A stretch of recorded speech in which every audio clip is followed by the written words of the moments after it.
What's going on, everyone? Welcome into another episode of the Fantasy Pros Football Podcast. My name is Kyle Yates, and I am your host. You can find and follow me on Twitter at KyleYNFL. It's Tuesday. We don't have Mike Tagliere in the house. No Dan Harris. He's off enjoying a well-deserved break. He might have a pina colada in his hand. I'm not sure. But hey, I'm joined today by my good friend, Matt Hicks. He's over at the Dynasty Draft Room, and he can be found on Twitter at the FF_educator. Matt, it's been a long time since you and I have chatted on a podcast. Welcome into the Fantasy Pros Football Podcast, man. I'm excited to be here, Kyle. I always love chatting with you, one of the sharpest minds out there. And I love the Fantasy Pros Podcast, so I'm excited to be on here. Absolutely. It's been fun. We've had Price on, Garrett Price of Dynasty Nerds 3 weeks ago now at this point, Ray Garvin last week, and then now you. And just to give like a peek behind the scenes, like we all met, a year and a half ago, 2 years ago, just by people pulling in these minds who were, we love talking prospects. We all are kind of doing our own thing, but we came together to discuss these football prospects, coming into the 2020 draft class, and it's kind of just blossomed into some friendships. So if you are listening and you enjoy this stuff, just get into a group, talk about it with some friends who enjoy the same thing. You never know what might come out of it. I'll go through the show outline just so that our listeners can know exactly what to expect. We got the Monday Night Football recap. We've got a amazing game to recap here and go through, and then we've got some news items that we'll touch on super quick. Not a whole lot happening here, and then a listener mailbag. Again, there is benefit to following me on Twitter. Again, at KyleYNFL. I'll put out these posts here throughout the week on Monday as we head into the Dynasty season. For a listener mailbag, you can ask your questions, get them on the show.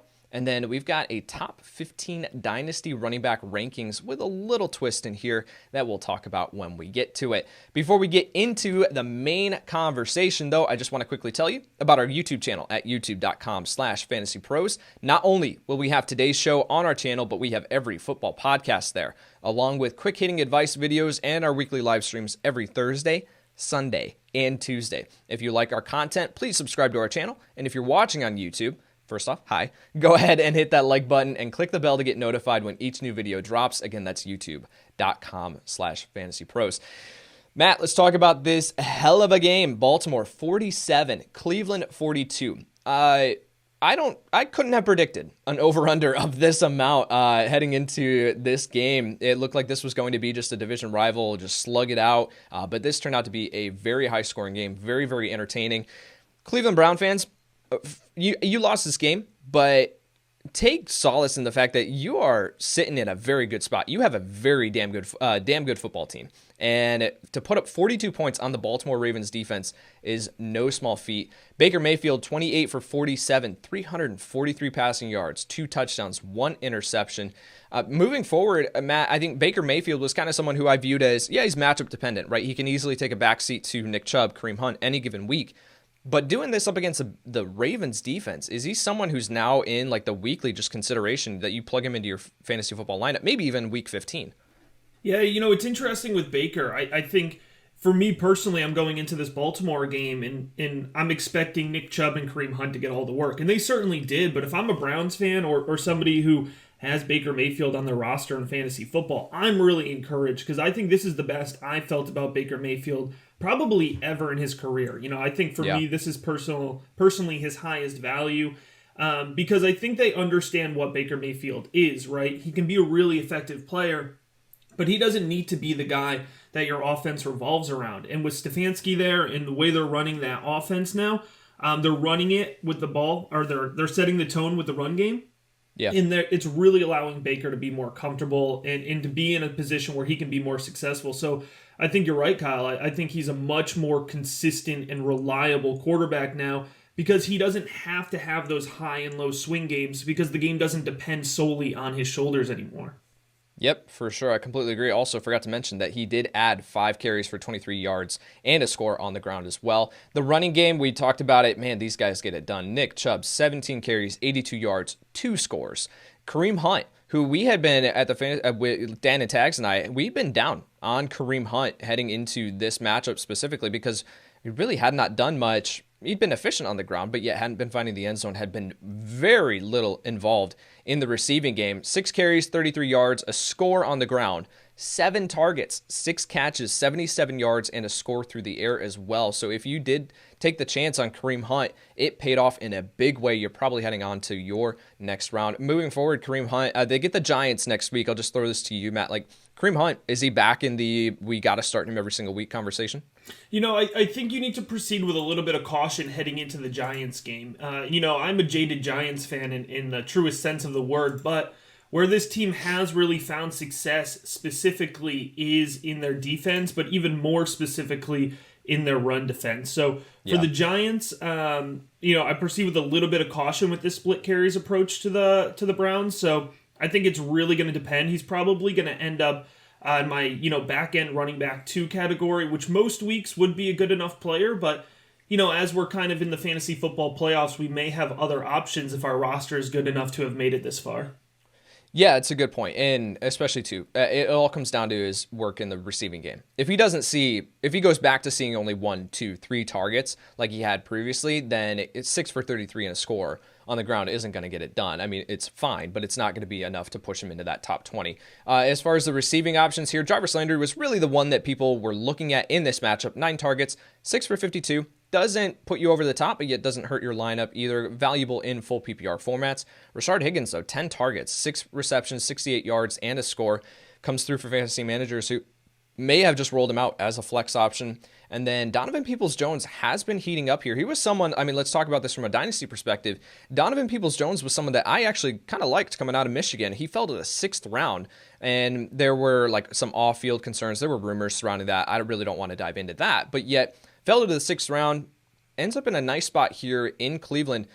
From a dynasty perspective, Matt, with Donovan Peoples-Jones, is he someone that fantasy managers should at least be looking at? Let's say you got an extra spot at the end of your bench. He's somehow sitting out there on waivers. You're in a shallower dynasty league. Is he someone that fantasy managers should be looking at long term? I think he's such an interesting prospect. You mentioned him, Kyle. He was actually a top recruit in his class. He was a 5-star recruit, goes to Michigan and just doesn't ever have the production profile but we've consistently seen that issue out of Michigan, right? And so, if you're projecting forward, Nico Collins is a guy who you're going to want to know about because he's going to have a similar trajectory. The thing about Donovan Peoples-Jones, and I like what I've seen from him, he's shown me everything that I was hoping that I would see from him in his first year to like him moving forward. But that being said, if you do have him on your team, or even if you want to sign him now and look to move him in the offseason, assuming Odell Beckham Jr. comes back, that scheme just does not hold a lot of room for multiple wide receivers. So if Landry's back next year, which he's under contract, if Odell Beckham comes back and he's healthy, between Rashard Higgins and Donovan Peoples-Jones, there's just so much. There's only so much to be left over, right? We just talked about how they're a run-first team now.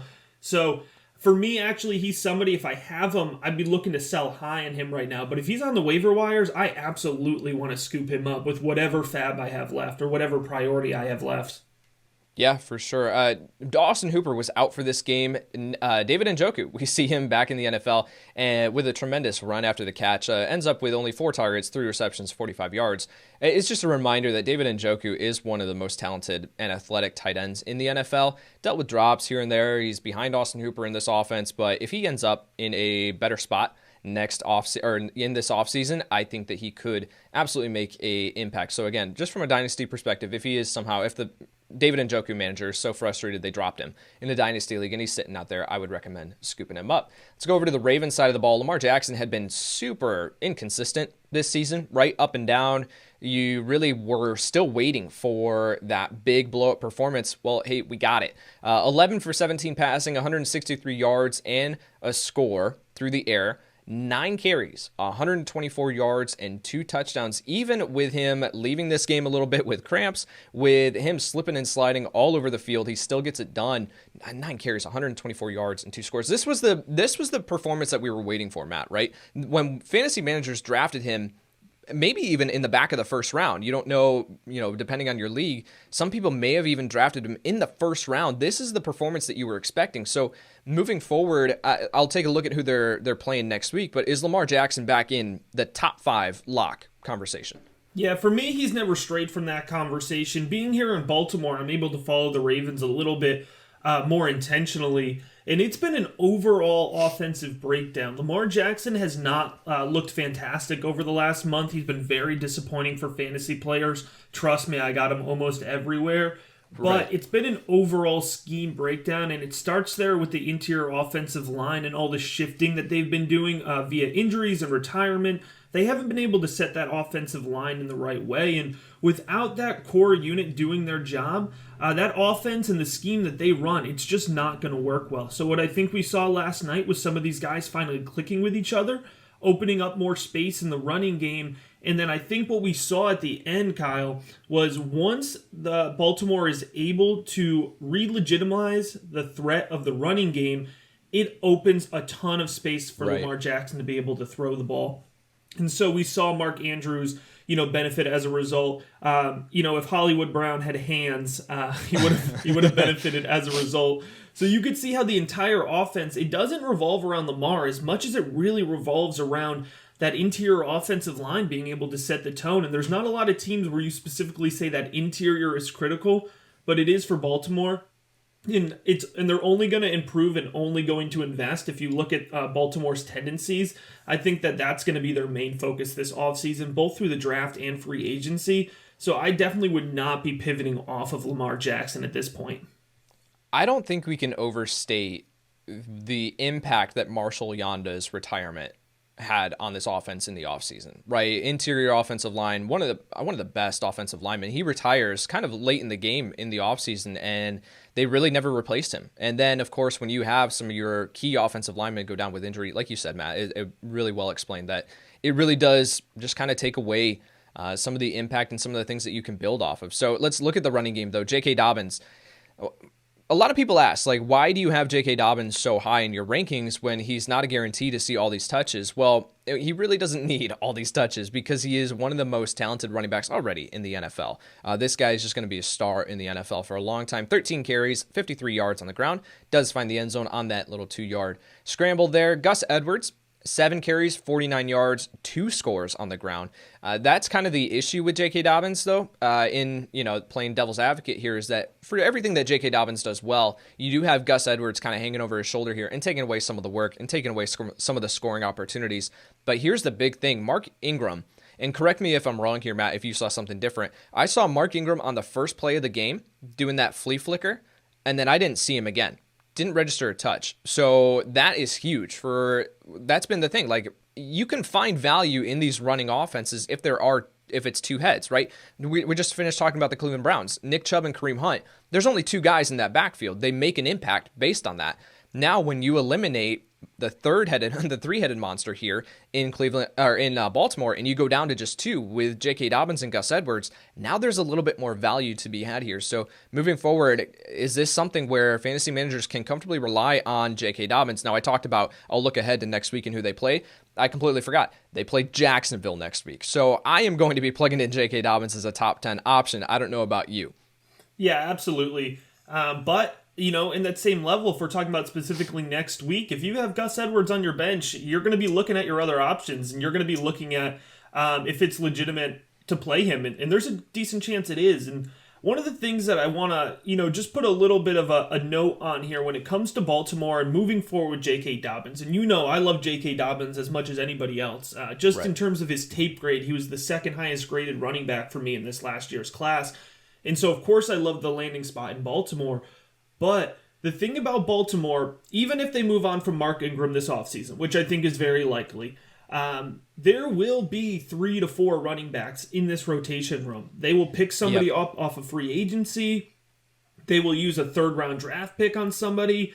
Don't be surprised if they go for somebody like Khalil Herbert out of Virginia Tech, who I think runs a lot like Mark Ingram, because Greg Roman, the offensive coordinator in Baltimore, his scheme relies on running the ball 500-plus times a year. You could take that all the way back to San Francisco.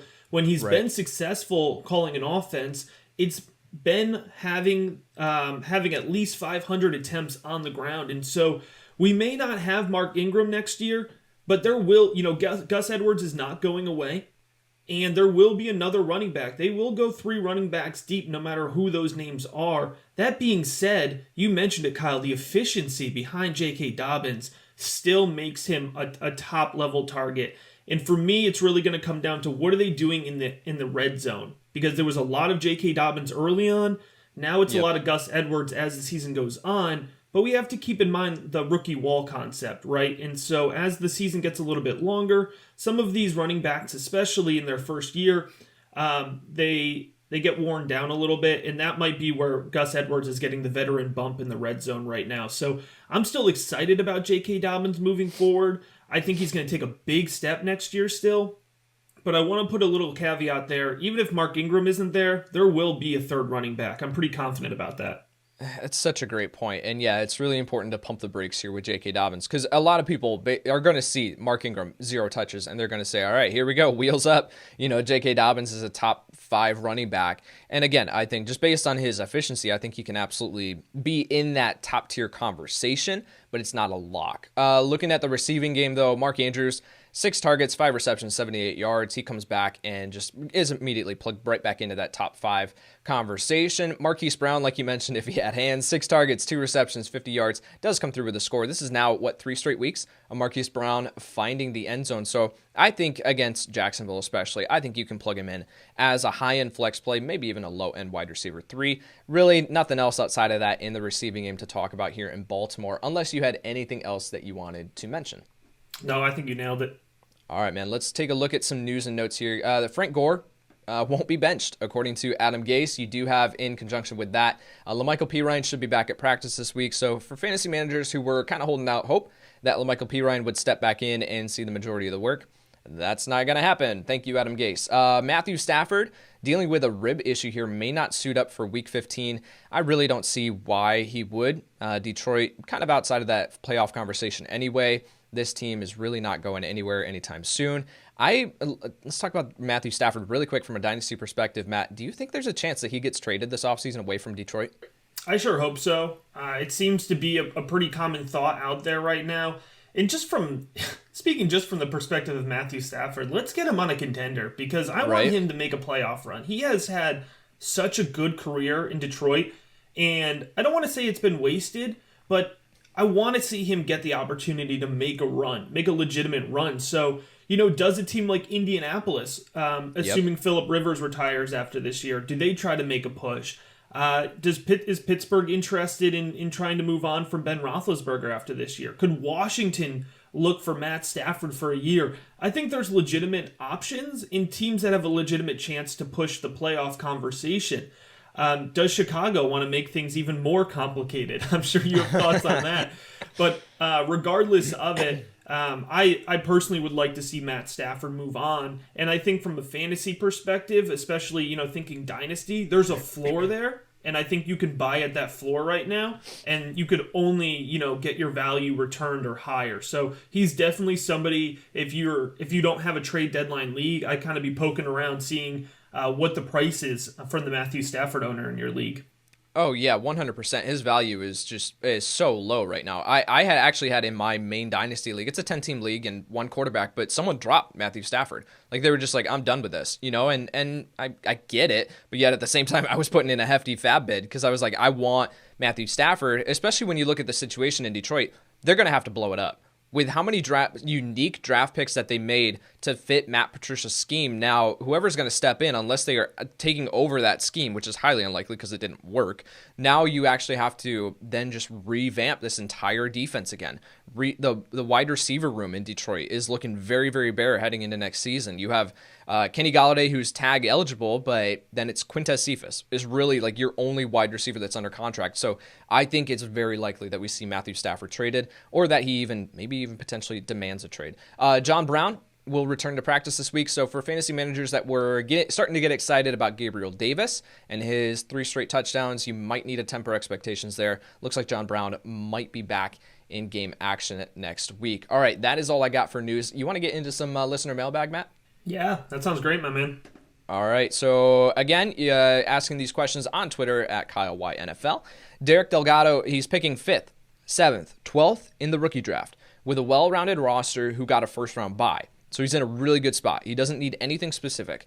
He asks, who should I target? Or should I try and trade for either a veteran or trade up for Najee Harris out of Alabama, running back, or Travis Etienne out of Clemson? So I'll just ask this first part, Matt. Like Derek Delgado asking, like, does he need anything specific? I guess if you're sitting with a really well-rounded roster heading into next season. Now, again, players can shift. Like the dynasty value, the values for players in dynasty in the offseason shift so much, right? So depending on who they signed with in the offseason, if they draft a replacement for them, anything like that. But as of right now, does he need to be looking at anything specific, or should he really just kind of go into it with an open mind? Yeah, so I think he's already got a decent read on this draft class in the sense that if you want one of the two big running backs in a non-superflex league, you're going to have one of those first two picks. And for a contending team, you got a first-round bye, adding a quick impact running back could take your team to the next level. And somebody who's sitting there with the 102 might be willing to move back if you're going to package those picks together. So I think that's a fine move if they want to trade up. But your other choice is to sit there, and you're going to get a good wide receiver. You're probably going to land either Jamar Chase, Jalen Waddle, Terrace Marshall, Devonta Smith, Rondale Moore, depending on who you like. You could probably grab two of those guys. And then you could start looking at maybe grabbing like Kyle Pitts, who is a tight end, who normally we wouldn't, get too excited about tight ends in the first round. But this man is essentially a wide receiver just with the tight end designation right now. And so for me, if you could get him in a tight end desolate landscape that we're playing in right now in two good wide receivers, you're playing the long game. You're not only going to compete next year, but you're setting yourself up to compete, 2-3 years down the road. So personally, I would probably sit and rack up those extra picks. But, I'm a degenerate and I want as many of these rookies as possible. I think it's a totally valid argument also if you were to move up. But that's going all in. So I would sit back, I would rack up the extra picks, but I wouldn't knock you for trying to trade up because those two running backs are going to be high impact guys. Yeah, for sure. And Kyle Pitts specifically, I went back this week and I was watching some Kyle Trask film just to kind of familiarize myself with him. I haven't had a chance to watch him much this year. And I kept, this is when I know that we're watching a good football player. I don't know about you, Matt, when you're doing tape study. I kept watching Kyle Pitts. I wasn't watching Kyle Trask at all. I was watching Kyle Pitts on the field because he's just so freaking good. So, yeah, I mean, even we had Ray on last week, and he was talking, actually in that range of, 5th or 7th, you actually might have to pull the trigger on Kyle Pitts because there's going to be someone who falls in love with him, especially if he lands in a tight end-friendly offense, right? So, yeah, I think the only other thing I'll add to this is continue to hold on to these picks. He asked, should I try and trade for a veteran, or anything like that? Just hold on to these picks, and the closer that we get to your dynasty rookie draft, the more value that those picks are going to have. So you could find someone who's falling in love with, Jamar Chase, Rondale Moore, the players that you mentioned there, Jalen Waddle, Devontae Smith, especially the way that Smith's playing. And they could fall in love with them and say, I'll give you Miles Sanders. I'll give you Josh Jacobs, right? I'll give you this proven veteran for this wide receiver just because they fall in love with them and how much hype there is around them, where there isn't that hype right now. So I would just say, if you're going to trade for a veteran, just make sure that you hold on. Anthony Brickman, someone in my league dropped Marlon Mack. How much value does he have as a pickup? Anthony adds, pretty sure he's in a contract year, so he could be potentially a starting running back somewhere else. Matt, I'll let you answer this first, and then I'll chime in with my thoughts. It's hard to look at Marlon Mack and say that I don't have any interest in him. I mean, 2018, 900-yard season, 2019, almost an 1,100-yard season, 17 touchdowns in those 2 years. So I do think he will land somewhere in this offseason. But a second contract running back coming off of a torn Achilles, I'm not over-investing. I'm not getting too excited about him. But if it's not an expensive ad for me on my roster, now is the time of year to pick up these type of guys. And then when they get a lot of hype in free agency, right, they land on a team and our mind explodes for their options. Marlon Mack lands in Jacksonville, and you look at that depth chart and you're like, wow, he could potentially get 300 carries. And then you could flip him really quick. And that's kind of the approach that I would take for Marlon Mack. Try to get him cheap now, and when we get excited and there's a little bit less action in March and April and folks are ready to trade, try to flip them and turn a value. It's so crazy, Matt. Jacksonville was literally the landing spot that I had in mind too, right? I don't think that Marlon Mack, with his injury history too, it's not just the injury that is coming off right now, right? He's had an injury history. I don't think that some team is going to pull him in and say, here are the keys to the kingdom, right? You're now going to get the majority of the workload. He'll be brought in as a backup, but someone who can compete for that starting job. He's a talented running back. He gets what's given to him. And so I think he can absolutely contribute, but yet, yeah, I don't see him necessarily landing in a spot where we're going to say, oh yeah, he's now the proven guy. They're not going to add another running back. It's going to be just him. He's going to receive the 300 touches. It'll be where we can start to create a narrative. And I think with Jacksonville, that's a possibility. So especially when you literally don't have to spend anything as far as draft capital to pick him up, I think it's worth it. I think if you have that extra spot, pick him up now, and if he doesn't turn into anything, then you just drop him later on, right? Like if he doesn't end up on a team, then you could just drop him. But as of right now, there's no harm in doing it. Justin Brethorst, even though CEH has had a decent rookie season, considering they had no training camp or preseason, great point. Do you think he ever takes on more volume? It seems Kansas City is set on having Mahomes throw 40 plus times a game, even in blowouts. I'll just chime in here super quick. I think that CEH, this has been a weird season. Adding in Le'Veon Bell halfway through the year, even though Bell has not really done a lot as far as taking away touches, I think that they are going to look to get CEH more involved in this offense moving forward. I think that we're starting to see that too, where he's starting to see more value in the receiving game, and there's scoring opportunities. So I really don't want to just completely discredit CEH. He was super hyped coming into this season, right? As far as dynasty rankings, top 5, right? And he's not there anymore for me. We'll get to him in a little bit, but with CEH, I still want to value him appropriately and say, like, he's still going to be someone that you can absolutely rely on. What do you think? I think you got it spot on. Listen, when it comes to Kansas City, they're playing a different game than most NFL teams are playing right now, because they're not playing a 17-game season, and it's something I keep trying to remind myself, right? Like, Andy Reid is playing a 21-game season, and that's right. How he's looking at things. So I know it's frustrating from a fantasy perspective, because Edwards-Helaire, he got 22 touches this last week. That's the most he's had in a while. Lev Bell, from an NFL perspective, is going to keep this rookie fresh. We just talked about that rookie wall. And NFL coaches know about this. It's a known phenomenon. And so I think Andy Reid, being the sharp head coach that he is trying to preserve Clyde Edwards-Helaire, because he needs him week 20 when we don't need him anymore, right? We don't need Edwards-Helaire, in the AFC Championship. Well, Andy Reid needs him then. But that being said, I think this is going to be a situation where his touches only go up over time. And there will be some changes to the Kansas City offense this offseason. I believe Sammy Watkins is an upcoming free agent. I doubt they give him money. And so we may see some more opportunities where Edwards-Helaire is needed a little bit more. So for me, Edwards-Helaire is where he's always been, but I never pushed him up to that, top 5 hype. And so I know we're going to talk about rankings in a little bit, but he hasn't moved up and down too much for me. I think we, he is who he is, and that's a really good player. Yeah, for sure. Dan Toomey, how many quarterbacks would you take ahead of Trevor Lawrence right now in Dynasty? So again, we're talking to a wide range of listeners here, Matt. So you've got people who know who Trevor Lawrence is. They're huge Clemson fans, right? They know exactly who he is. And then you've got the novices who are tuning in and might not know exactly who Trevor Lawrence is. So I want to just turn this over to you. Like, Trevor Lawrence, first let's talk about him super quick. And then how many quarterbacks right now would you take ahead of him in Dynasty? Yeah, so Trevor Lawrence, looking at him from a college perspective, one of the phrases you're going to hear a ton throughout the NFL draft prospect is that this is the best quarterback prospect since Andrew Luck. And some folks think he's the best quarterback prospect to come out ever, or at least in our lifetime. And that is ridiculous hype to live up with. But he's 6'6", 210 pounds. He's that prototypical height that you love to see from your quarterbacks. But he's super mobile along with that. So he's not a statue in the pocket or a pure pocket passer by any means. He's got a huge arm, a great mechanical foundation, and he's really comfortable in the pocket. He doesn't have too many weaknesses. He has some mental processing and decision-making that he needs to improve, but I think you see that from any college quarterback. So we're looking at the first overall draft pick. I would be shocked if he wasn't.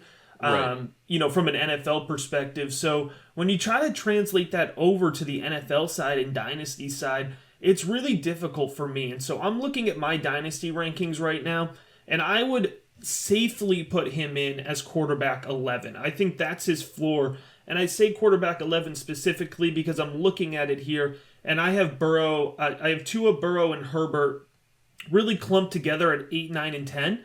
And so I think Trevor Lawrence needs to be considered in that same tier as them. I have trouble bumping him past that at this point, just until we figure out exactly what his landing spot is. I know we're assuming the Jets, but weirder things have happened in the NFL, and so just to give a little bit of perspective, the guys that are higher than that for me are Mahomes, Wilson, Murray, Jackson, Josh Allen, Dak Prescott. So I wouldn't put him ahead of those guys, but I think he deserves to be in that same conversation about how we feel of Herbert, Burrow, and Tua in that same tier right now. I completely agree. I have Burrow. Tua is in that same range, but Burrow's a tier above because I know the landing spot right now, right? I know the offense that he's in. I know that he's produced. So that's one of the things, like with Trevor Lawrence, yes, we can talk about from a ceiling perspective and what he could turn into. Absolutely. Could turn into a top 5 dynasty quarterback down the road. But yet we don't know that, right? We don't know, one, where he's going to end up. Even though we can take a best educated guess and say that it's the number 1 overall pick with the Jets. We don't know what receiving weapons he's going to be throwing to. That matters. And then you don't know what the offense, we don't even know who his head coach is going to be. We don't know what the offensive scheme is going to be like, right? So there are a ton of factors here where I don't want to get carried away. So he's in that same range for me, a low end QB1 right now, 11, 12, 13. That's probably right where I would put him. Todd Blankenship, is there a particular position you value more in a dynasty league? Let's just assume that it's a 1 quarterback league, right? 1 tight end. For example, would Kelsey, Kittle, or Waller possess inherently higher value over, say, a quarterback due to the dearth, good use of the word dearth, by the way, of production at the tight end position? So essentially just like with the tight end position and Kelsey, Kittle, and Waller specifically, do they have higher value over some of these quarterbacks? Yeah, for me, there are not a lot of players that you can't take from me in a dynasty league, right? Like, I'm the guy who's like, anyone's for sale at the right price. Right. And I've edited that to say anybody is for sale at the right price except for Travis Kelce, because he is an absolute game changer. Having that advantage over the rest of the league is so impactful. I have one league, and it's not a tight end premium league, where I have Travis Kelce, I have Mike Gesicki, I have Hayden Hurst, Robert Tonyan on it. I ended up with all these tight ends, and I'm in first place in that league, and I think a big part of it is because I've monopolized a lot of the tight ends, and it's difficult for the rest of the league. It's a large league, so it's difficult for them to get a starting tight end in their lineup, and I won't move Kelce in that league. Just because he's such a difference maker at such a horrible, horrible position. So if I have one of these elite tight ends, Kelce, Kittle, Waller, you have to make a ridiculous offer for me to even engage in that trade conversation, because it's more than just the points they're putting up for your team. It's how it's affecting the rest of the league as well. 100%. I rode, who did I have? I had Andrews, Waller, and Zach Ertz last year, right before Zach Ertz fell off a freaking cliff. I had all 3 of those guys on a dynasty roster, and I rode them to a fantasy championship. Just because I think, one, for what you said, one, they were extremely productive last year, right? But then 2, it created a disadvantage with the rest of the league, or it created an advantage where the rest of the league was trying to roll in some of these other guys, these streaming tight ends. And yeah, I think that absolutely, if you can hold on to those guys specifically, because at the quarterback position, especially in a dynasty league, if you roster 3 of them, let's just say like you have a deep bench, right? You can roster 3 quarterbacks. At that point, you can still play the streaming game within your quarterbacks on your roster, right? You're not just continuously plugging in the same quarterback every single week, unless you have Mahomes or Lamar Jackson or one of Aaron Rodgers, right? So I think with a quarterback position, you can still find some of these quarterbacks on the waiver wire. You still have some of these other options that you can roll in. The tight end position, you can't do that. So I do value some of these proven tight ends a little bit more than I do the quarterback. That's a great question. Jake Teskey asks, do you foresee any under-the-radar running backs currently, not in a starting role, that could have big upside come the 2021-2022 season? Matt, I really couldn't find anyone because there are so many good, well, not so many, but there are some really good running backs coming into the NFL through the NFL draft. And then you're starting to see some of these teams start to let some of these running backs go that are hitting, the wall. I imagine you're going to see David Johnson released in Houston. I imagine you're going to see James Conner leaving Pittsburgh. I doubt that you're going to see some of these free agent running backs just kind of shuffle around. So I guess, do you foresee any I'll just ask you, I had a hard time coming up with one, but do you have any under-the-radar running backs currently not in a starting role that could have big upside come next season? Yeah, I'm scrolling through my rankings here, and I'm having trouble finding one in my top 36, and that's normally like a good cutoff line for me. The one guy that I just want to say, and I hate that I'm the person that's saying don't forget about Rashad Penny, because I was not the person hyping up Rashad Penny to come out, and he struggled. But I do think we can't forget about Rashad Penny as much as we love Chris Carson, and I think Seattle could extend Chris Carson. I know they kind of have to give him the bag at this point in time, but I think they might. Seattle still has invested a lot in Rashad Penny, that first-round draft capital. I don't think they're over him yet, and obviously, they like to run the ball a ton. He's been not able to get onto the field this year, but he's had some small sample sizes in the past where he has looked really good. And like I said, Seattle, I think they're kind of all in on him at this point. So he's the only one I'd maybe just try to buy low on if I can right now. Other than that, it's not a great time of the year to buy running backs. And the one other name I'll throw out there real quick, he hasn't looked super impressive in his rookie year, but I like him a lot. And I think James Conner may move on out of Pittsburgh, is Anthony McFarland out of Maryland. I think the NFL game is still a little too quick for him. It hasn't slowed down. But he's shown some flashes of explosiveness and athleticism. And Pittsburgh has shown that they want to get him involved. So he would be a really cheap guy that I would be looking to buy pretty low on. Yeah, the Rashad Penny call, I love that. We can't forget about him, especially too when you look at, like you mentioned, Chris Carson coming up on his contract ending here. And, I think that he really wanted to push through this year and prove that he could stay healthy. That was probably an internal discussion from the GM saying, hey, we need to see you stay on the field for all 16 games in order to feel comfortable giving you, the contract that you want. That didn't happen. So I'm really interested to see, do they give him a short-term deal? Does he try to go somewhere else on a prove-it deal? And reset his value? What does that look like? The other spots that I'm really looking at, like the main spots that I've identified that need a running back, Atlanta, they can't go into next season with Todd Gurley, Ito Smith, and Brian Hill. It's just not going to work.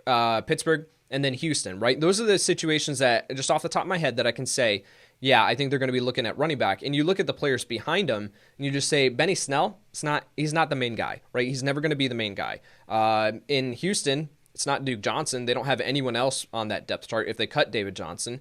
And then Atlanta, they really don't have anyone that they can feel comfortable going into next season with. So, yeah, the only other guy that I'll talk about is Tariq Cohen. Just don't forget about him. He's been extremely effective in the past. This offense looked terrible when he was on the field.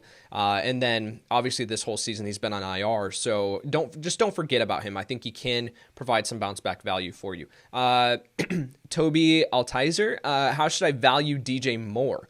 What running back should I target in return for Moore? So let's just talk about DJ Moore's value just at a surface level. In Dynasty leagues right now, if you had asked this question 10 weeks ago, 8 weeks ago, probably wouldn't have been a very much different answer. Obviously missed this last game with the COVID and on the COVID list. It looks like he's going to be back this week. But just DJ Moore from on the surface, what do we think of him moving forward in Dynasty leagues?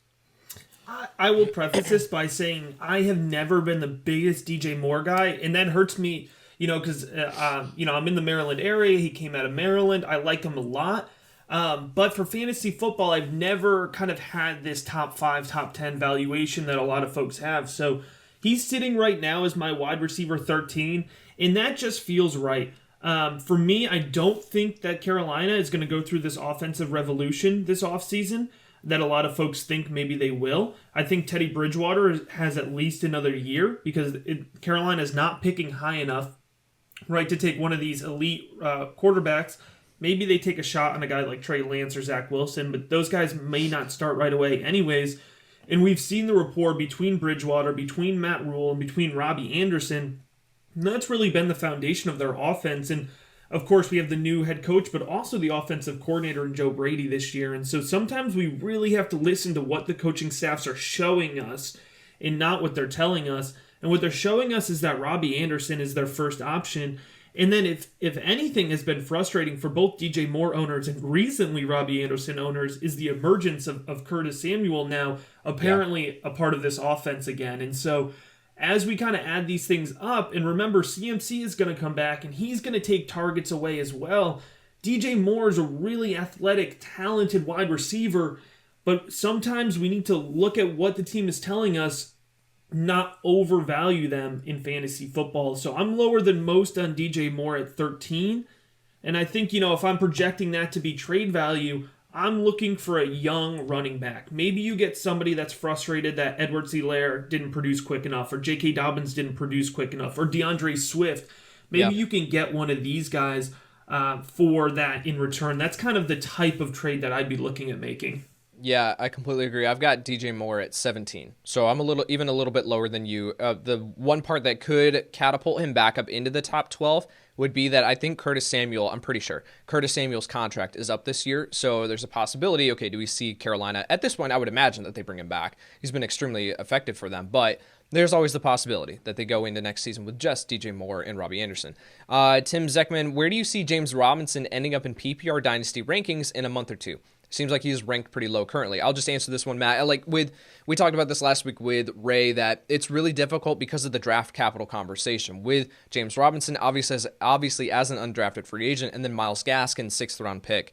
Those were the two that we were talking about, where James Robinson, you could easily see Jacksonville head into next season, even though James Robinson has been outstanding.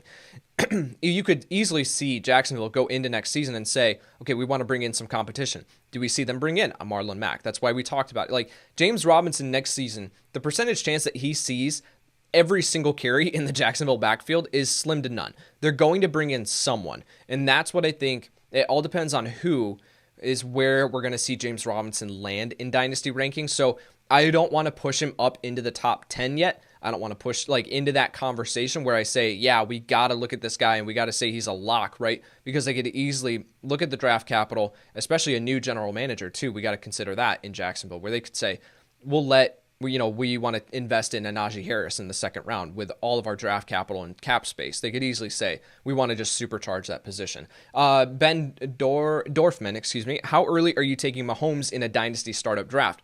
Let's just assume that it's a one quarterback league. If it's a super flex, you're taking him 101. I just think without question.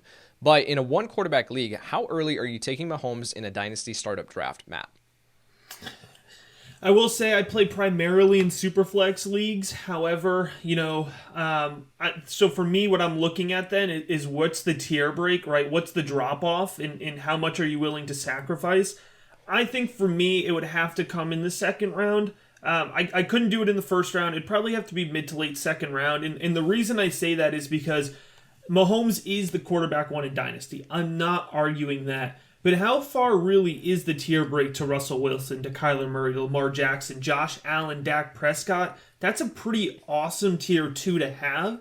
And I have a lot more of Wilson, Murray, Jackson, Allen, Prescott in my leagues than I do Patrick Mahomes. And it's just because I'm willing to be a little bit more patient. And so, I think especially in a startup league, early to mid first round, you're going to want those running backs. And so I think the running backs are going to go off the board first.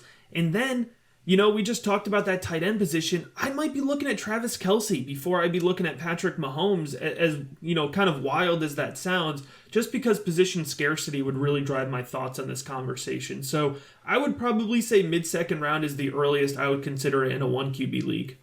Yeah, it comes down to roster construction and how do you want to build your team? And I think that's where doing the mock drafts are super helpful. Try taking Mahomes in the first round, at the back end of the first round. See how you like your roster when it comes out. Then all right, what if I take a running back in the first round and I wait and I take Dak Prescott at the bottom of that, second tier, like you mentioned, right? So what do I feel about my team after all that, right? After the mock drafts. Let's get into a dynasty conversation here. Obviously, it's not like we haven't been talking about dynasty this entire time, but guys, over the next several episodes, we're going to be going through each position group and looking at our top 15 from a dynasty perspective. These will obviously shift around a little bit as we head into the offseason and players change teams, all that. But I want to spend some time breaking these down. So what I'm going to do with Matt here is to kick off the conversation. We're going to be looking at some running backs here. All right, and we're going to look at our top 15 running backs, and we're just going to do a countdown style. We'll talk about them briefly as we go through them. And then what we're going to do is we're going to talk about the incoming class and say, do any of these top tier guys that we've identified ahead of time, do these guys slide into and threaten to push into that top 15 already, right? Whereas last year, I think we could have said, if we did our top 15, when we looked at DeAndre Swift, Jonathan Taylor coming in, J.K. Dobbins, right? Clyde Edwards-Helaire bumped up because of his landing spot, but he was in that second tier. If we looked at those guys, could we have said ahead of time, these guys are going to threaten that top 15 where I've got them now, right? So let's kick it off here. Matt, I'll go to you first. Let's start at 15 and just work our way down to 1, and we'll just talk about them as we go through. Who is your 15th running back in your Dynasty running back rankings? Yeah, my 15 right now is the guy who is just sliding in and making that tier. He's probably somebody who for a lot of folks was in their top tier moving forward. It's Joe Mixon for me. I don't want to forget about Joe Mixon, but I've never quite been as invested in him, as a lot of folks are. But I also don't want to forget about him. They just signed him long-term, so they're committed to him.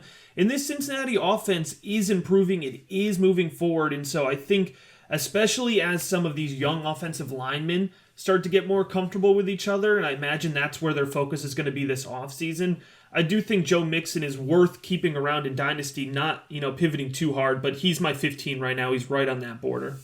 All right, perfect. This is why I love talking to you, Matt. So we've got a difference here. All right, I've got Joe Mixon all the way up at 6. Okay. So with Joe Mixon, for me, yes, we're looking at he's got the contract. Okay, he's still only 26 years old, 25. He's around that range. He's still relatively young for being on his second contract.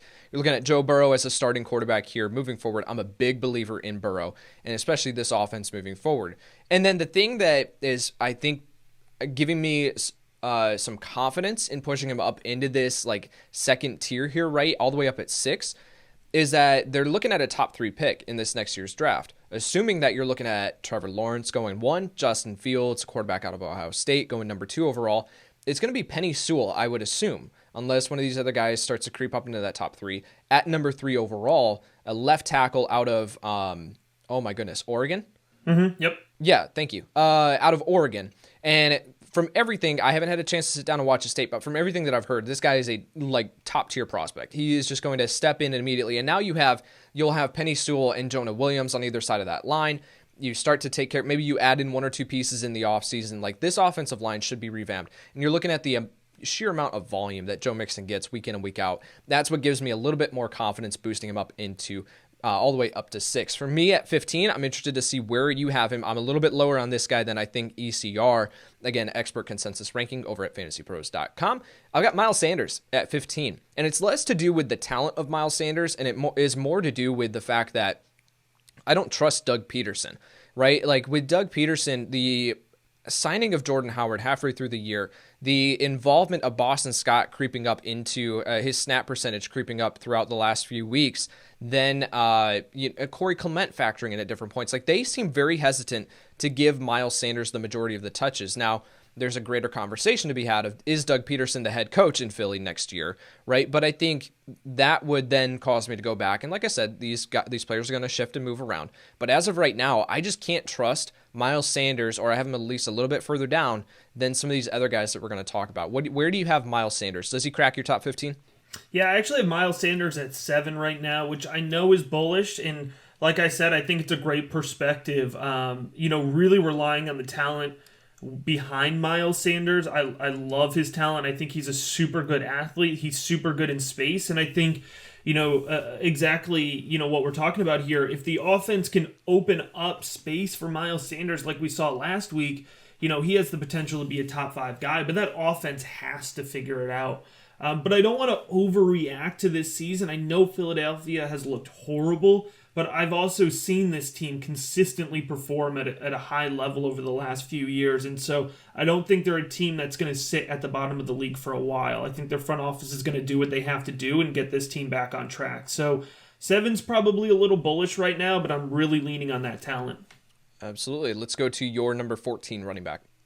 Yeah, so my number 14, for me, this is when we start to get into this most recent rookie class and the fallout from the running backs. In the running back for me that's at 14 is Clyde Edwards-Helaire, who we just talked about. I think you really could take dealer's choice on a lot of these rookie running backs still. But for me, Edwards-Helaire was always at the bottom of that first tier, and so he's still there for me. Yeah, he's at 10 for me. So I think his Dynasty ECR may even still be up at 5. And so people buying into the narrative that you put forward of, okay, they're going to start to lean on him again as they get more towards the playoffs and all that, right? But I think that, and again, it's from a talent perspective. What do you want to buy into in Dynasty? Do you want to buy into the overall talent, or do you want to buy into the opportunity?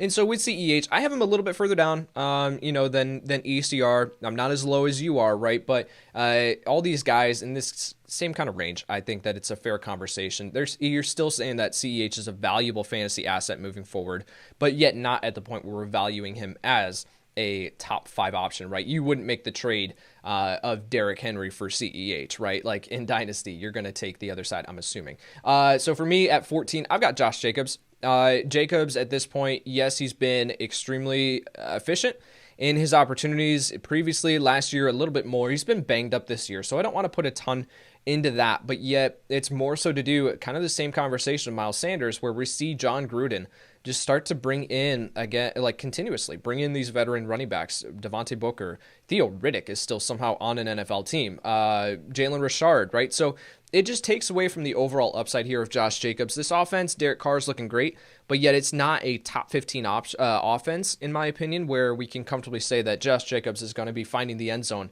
every single week with regularity, and that he's going to be extremely efficient. So he's just, based on his performance this year, based on his opportunity, he's fallen a little bit. Where do you have Josh Jacobs?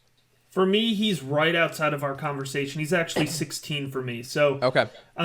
Again, I think we know who he is. I think he's given us his max production right now, and we're heading into year 3, right, on a rookie running back contract. So he's still worth having. Don't pivot from him if you have him, but I don't think he's increasing in value. I think he's going to sit right around this spot for the next couple of years before he's done with that rookie contract.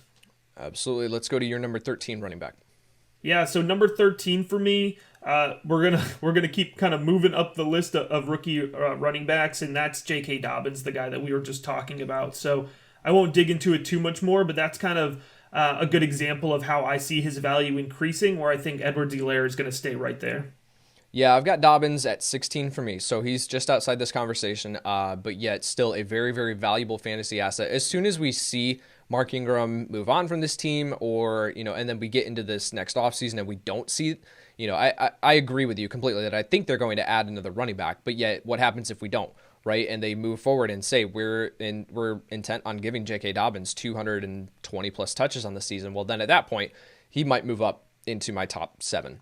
He might move above Joe Mixon, right? Because of the offense, because of the opportunity, because of his talent. But as of right now, he sits at 16. For me, 13 is Jonathan Taylor. I really am excited to see that Frank Reich is starting to utilize him the way that he's supposed to be. It took him only 14 weeks to figure it out, but he did. And so moving forward, I think you do have the concerns. It keeps him a little bit pushed down here of, okay, did they bring back Marlon Mack? What is Nyheim Hines' involvement week in and week out? What does that look like?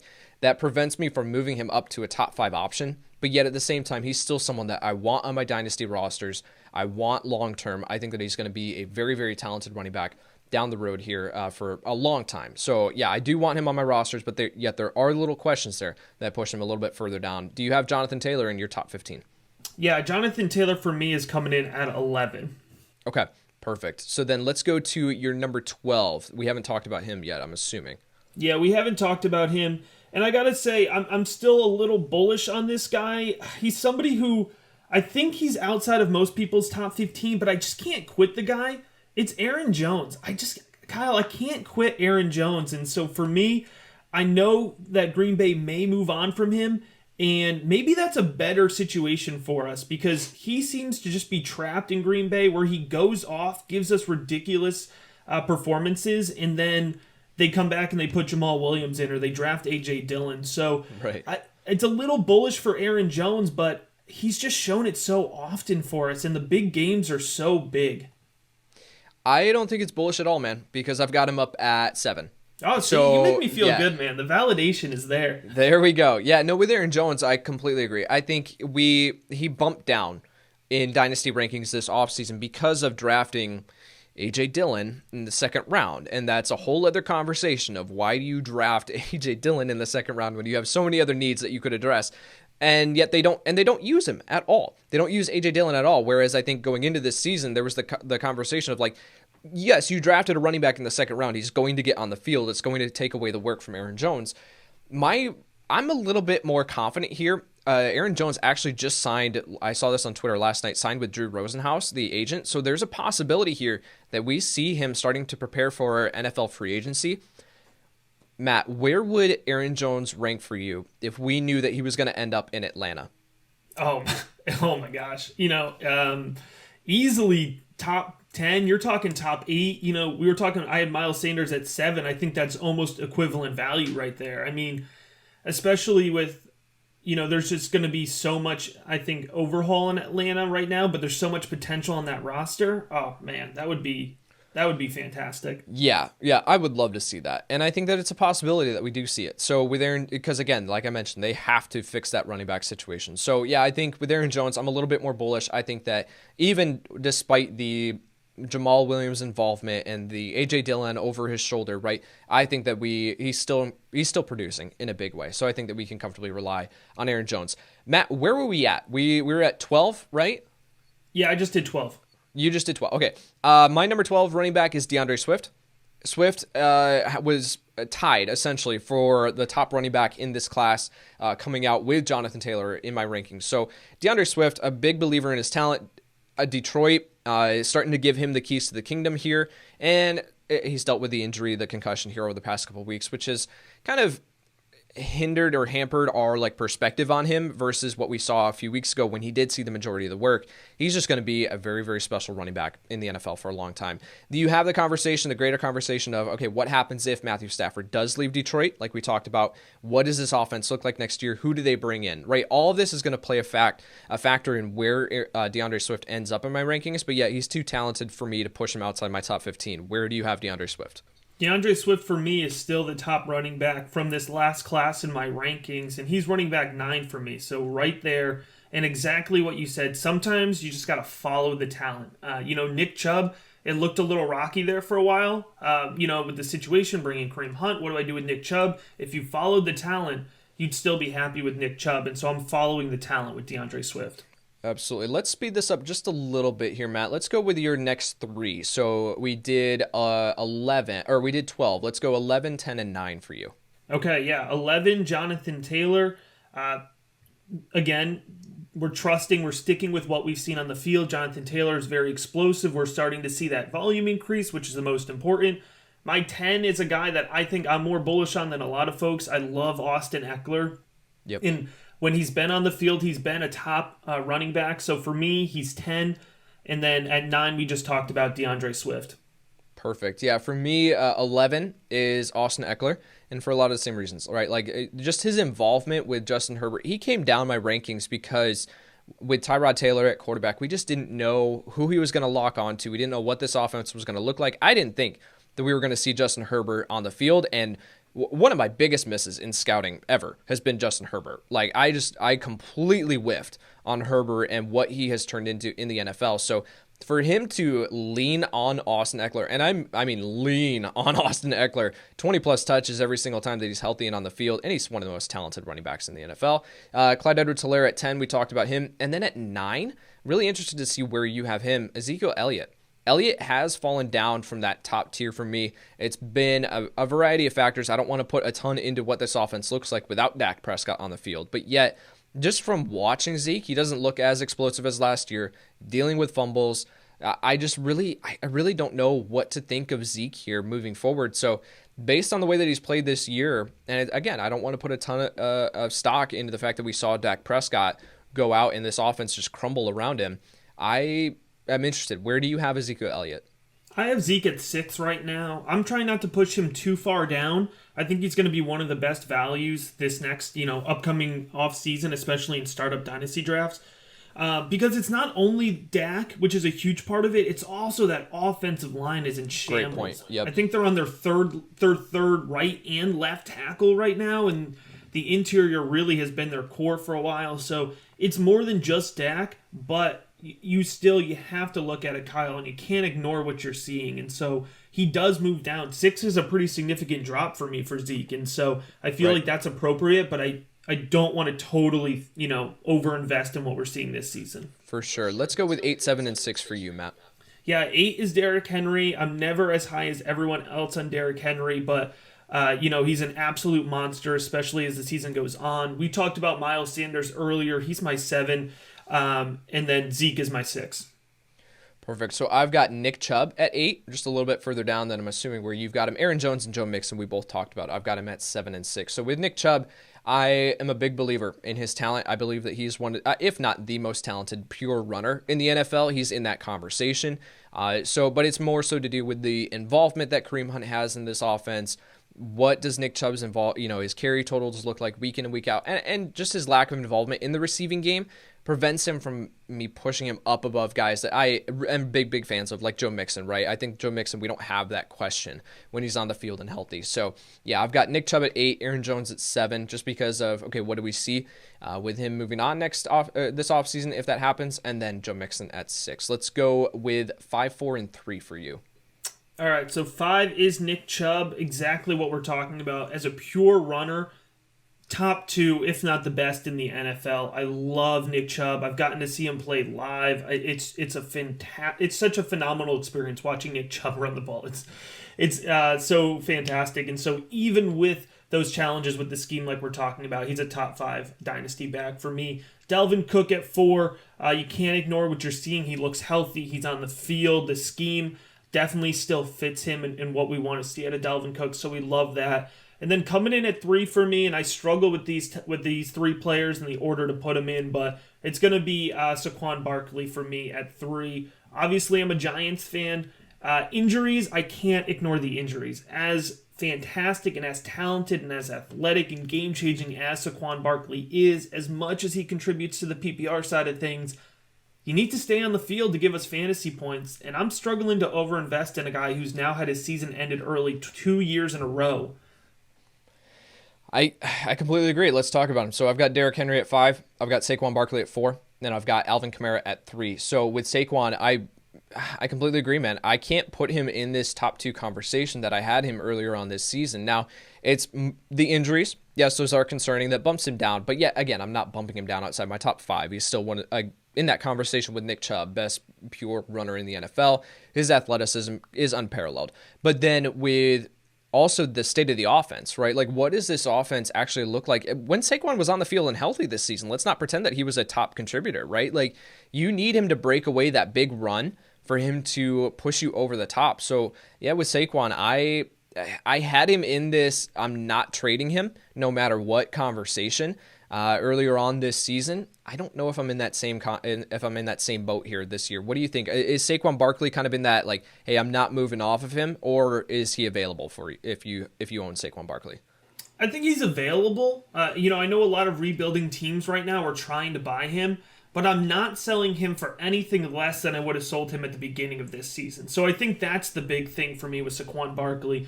Don't overreact to what we've seen. And he moved down from 2 to 3 for me in my dynasty rankings. Sure. So I'm talking about how concerned I am, but I'm not moving him too far down. And so don't sell him cheap, but I'm not afraid to sell him if I get a package that I like back. Yeah, let's go with your top 2, Matt, and wrap this up. Yeah, so 2 is going to be Alvin Kamara for me. The PPR upside can't be overstated. I know some folks are worried about the quarterback situation and what it looks like.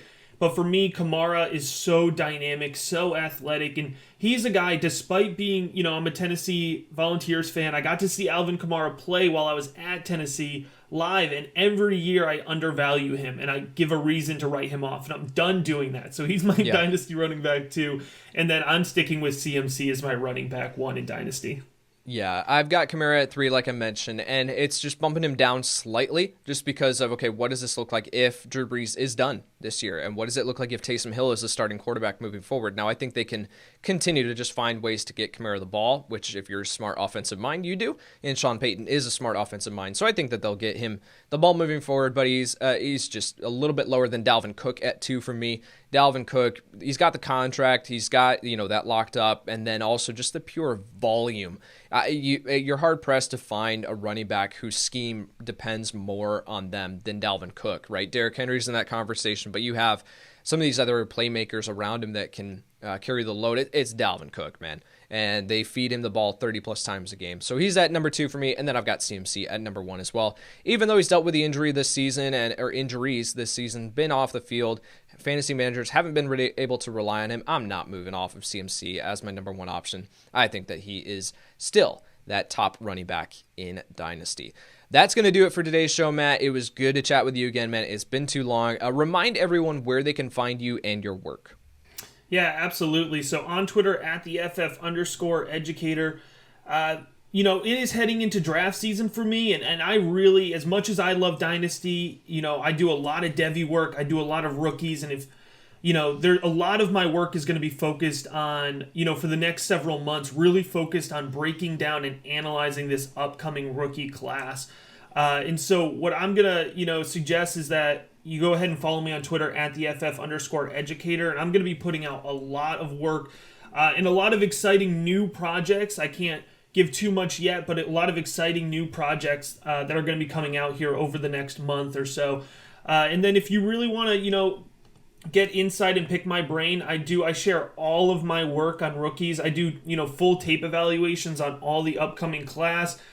So if you're interested in getting an idea of what my rankings, grades, and strengths, weaknesses, full reviews on this incoming class, I have 125 players on my rookie big board right now, and you can get that over at patreon.com/the FF_educator, or just the FF educator.